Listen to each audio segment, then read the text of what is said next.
السلام عليكم. كثيرة هي النظريات المتداولة عن أنمي ون بيس. هذا أمر طبيعي، فون بيس هو أنمي بأكثر من 1000 حلقة، لذلك من الطبيعي أن تجد مئات بل وآلاف من النظريات حول جميع الشخصيات التي برزها أودا.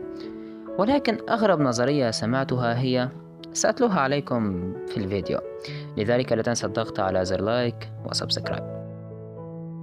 بعد رحلة طويلة قضاها طاقم قبعة القش في البحار، هزم من خلالها الكثير من الأعداء، منهم اليونكو والتشيبوكاي والبحرية والكثير.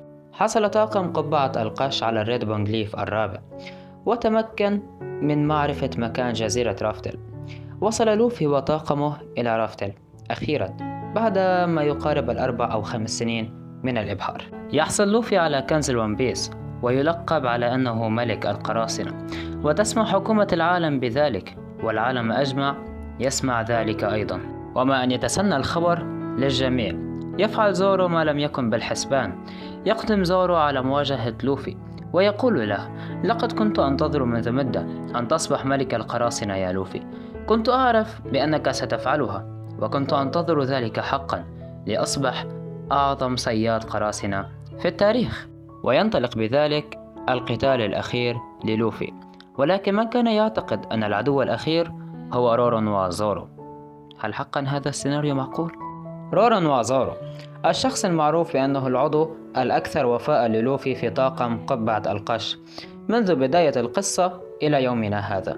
كيف لا وقد لقب على أنه جناح ملك القراصنة الأيمن؟ كيف لا وهو الذي قال: أرجوك خذ رأسي بدلا من رأسه؟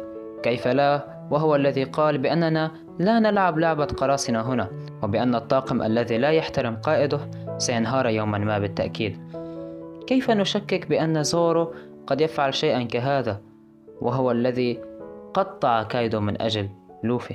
استوقفني شيء أخير: كيف للفانز الذي يصف نفسه بالحنكة أن يوصف ما فعله سانجي في إرك جزيرة الكاكا بالخيانة للقائد، على الرغم من أنه ما فعله كان لمصلحة الطاقم، بينما يمجد زورو ويقول بأنه سيكون فخامة أن فعل هذا بلوفي؟ هل أجد من تفسير؟ وإن أعجبك الفيديو فلا تبخل بالضغط على زر لايك وسبسكرايب، وسلام.